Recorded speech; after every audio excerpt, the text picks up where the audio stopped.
Up next, we have Dr. William Audeh.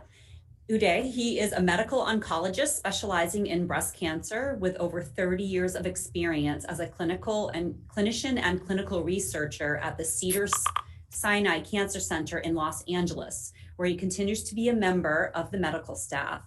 He has been the chief medical officer for Agendia, a precision oncology company providing genomic profiling of early breast cancer since 2016.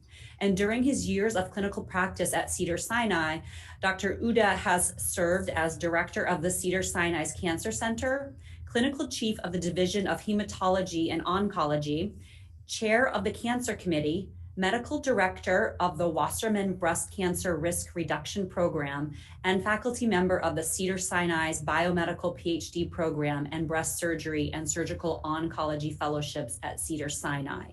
Today, he's going to be answering or asking the question, can the cancer species be driven to extinction? Welcome, William. Thank you very much. I hope you can see my slides. What I will be talking about today is a topic that is very important to me and all clinicians, I think, who have been part of this beautiful symposium. And that is that as longtime veterans of the cancer war, we do recognize the great advances that have been made, but also recognize that they are woefully inadequate for what we need to do. And I believe strongly that evolutionary biology is going to provide us with a strategy for therapy. We have a lot of information in our hands now regarding cancer genomics. And the challenge really is to apply that information as well as proteomics and all of the wonderful science you've heard about today and yesterday to a strategy for cancer therapy. We are, in a sense, in a new era of cancer therapy, moving beyond traditional chemotherapy and radiation, which has not cured advanced solid tumors. We have many molecularly targeted therapies that are generally less toxic, targeting multiple important pathways in cancer, with hundreds of new targets being developed and thousands of new cancer drugs in development at this time. We also, of course, have the exciting development of immunotherapy, directing immune destruction of cancer cells. Unfortunately, we have this new era of cancer therapies, but they are still being used by clinicians with the old strategy of cancer therapy. One of the points I really want to make today is that clinicians need to start thinking like evolutionary biologists.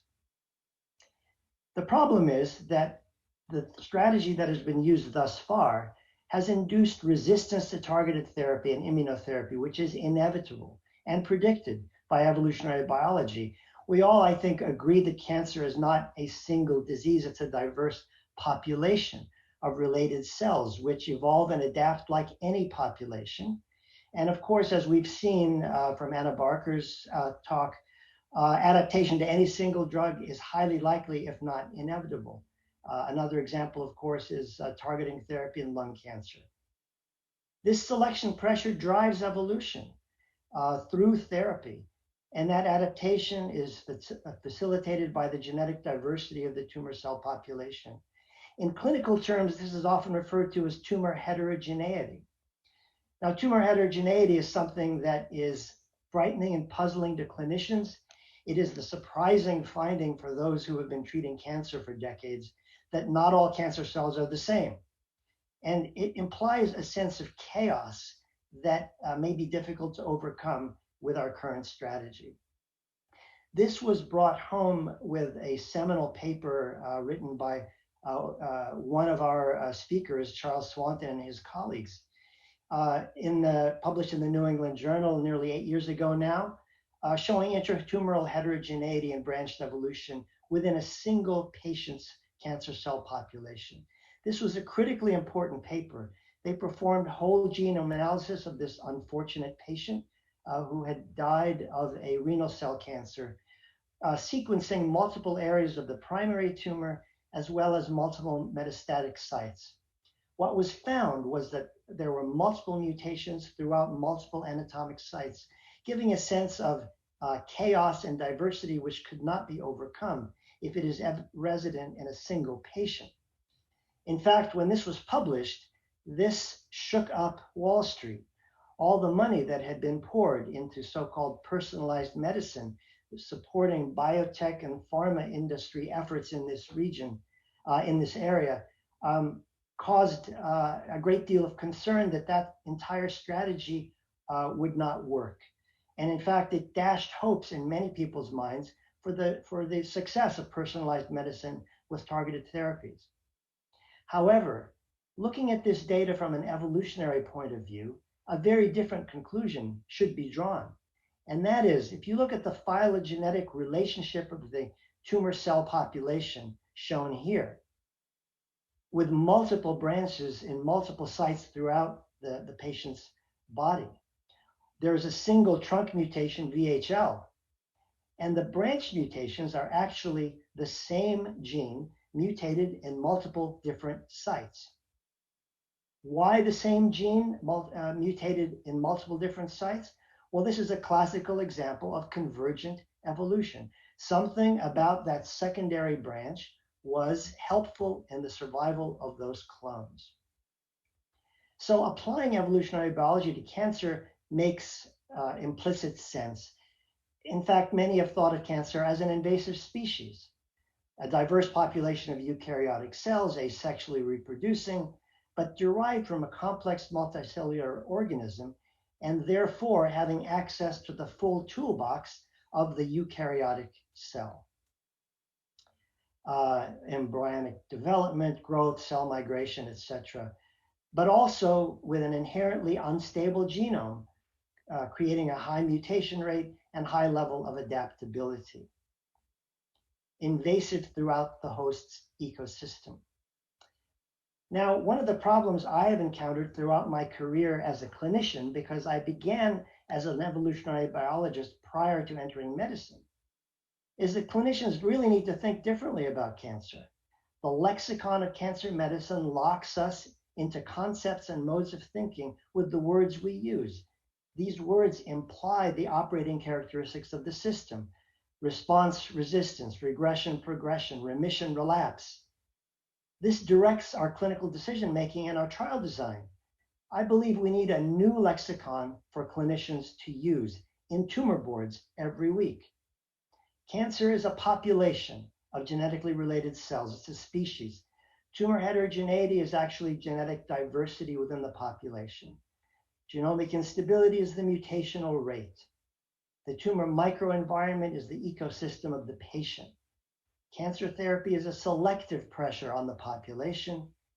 Immunotherapy is a predator entering the ecosystem. Resistance is actually adaptation. And finally, cure is extinction. How are species driven to extinction? Well, we understand from multiple examples in nature that it is the combination of reduced genetic diversity and population size, or a bottleneck, combined with selective pressures that exceed the capacity for that population to adapt. If there's insufficient mutational diversity, there's inability to adapt, for example, to multiple targeted therapies.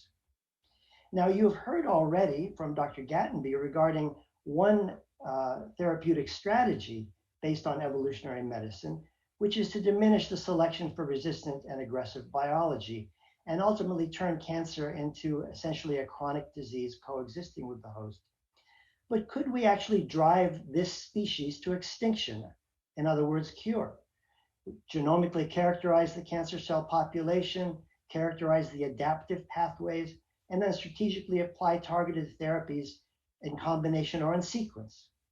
Diminish the genetic diversity, create a bottleneck, and perhaps then apply therapy to that bottleneck. What are the implications here? Well, this would succeed based upon evolutionary contingency and constraint. We understand that subsequent mutations beyond the trunk and branches are contingent and constrained upon the prior mutations, as we have seen in this and many other examples. The branches actually are likely to have predictable adaptive consequences for the survival of the cancer cell population. That is, in fact, why these branches were selected. They are not random or infinite. They are not chaotic. They provide a survival advantage. There is, in fact, I would say, a clinical logic for evolutionary biology. And you've seen these phylogenetic trees. They are being developed across all cancer types. They have different shapes, different branching patterns. Here is a forest, let's say, of phylogenetic trees of renal cell cancer, where most of the trunks have a single mutation VHL. Here is a similar forest of lung adenocarcinomas, many induced by smoking, where there are many other trunk mutations, but yet they can be cataloged and identified. In fact, in almost all malignancies, we can now see trunks and branches that are associated with the first mutation and the subsequent branch mutations. The mechanisms of diversity generation, which we have been talking about throughout this meeting, are not as important as the fact that they lead to functional outcome, a functional phenotype, which is finite. There are finite cancer pathways and finite functional hallmarks. Now, I will close by saying, of course, we can predict the adaptive responses to targeted therapy. If we have an evolutionary rule book, we can anticipate resistance pathways and apply appropriate therapy. But what about the immune system? And I want to close with what I believe is an example of how evolutionary biology can be more relevant to clinicians. We understand from an evolutionary biology perspective that the introduction of the immune system is a form of predation. And there has been evolutionary adaptation to predation by the malignancy in the form of what many prey species do, which is acquire camouflage through PD-L1 expression. And the therapy that we have instituted is to remove that camouflage. Now, in the course of treating patients with immunotherapy, a difficult clinical problem has been observed: hyperprogression after immunotherapy. You can see here the almost immediate explosion of disease after treating this particular patient with immunotherapy, which released the predation of the immune system. There have been many papers written about this phenomenon. It's been observed across multiple patients and tumor types. There's no consistent genomic feature, although there are some amplifications which allow increased proliferation and decreased cell death. But in none of these papers have I found any mention of an evolutionary biological explanation for this. But when one looks at what happens, a fairly standard growth rate prior to the introduction of immunotherapy and then an explosive increase in proliferation. As an evolutionary biologist, this seems like a life history strategy. This seems like a prey species responding with hyperproliferation to predation. In fact, this has long been described in cancer clinical biology as life history trade-offs, but yet this has not entered into the discussion in the clinical realm. So I certainly believe that we are at the point where we can use evolutionary medicine to develop an extinction strategy to drive a species to extinction by genomically characterizing it, characterizing adaptive pathways, and strategically applying targeted therapies. This will, of course, require new forms of clinical trial design to ultimately diminish genetic diversity and apply therapy to which a bottleneck population cannot adapt. I really believe that it is our responsibility to get clinicians to think of cancer as an evolving population, to follow the principles of evolutionary biology so that they can devise new strategies along with us for clinical trials and therapy. I do believe this is a possible goal because no force of nature, apart from an extraterrestrial asteroid, has been more efficient at driving species to extinction than us. Surely we can apply this unique skill to conquering cancer. Thank you very much.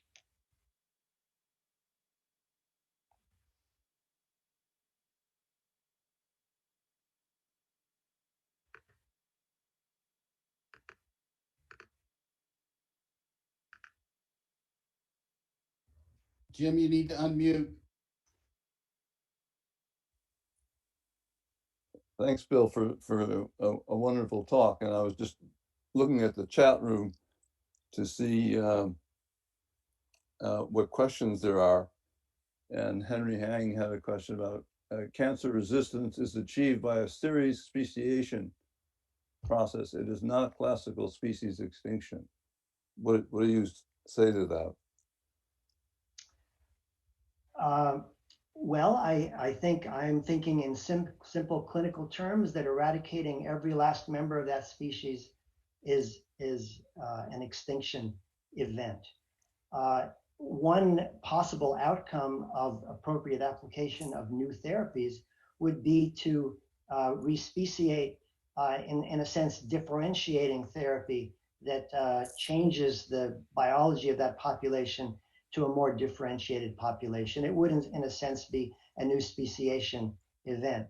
But it is that invasive malignant species which I believe we should be targeting with new methods and new strategies. Yeah, well, I think you would agree that one of the key things is to get clinicians to stop thinking about the tumor as a single thing and realize that its adaptability is key to its success or its menace.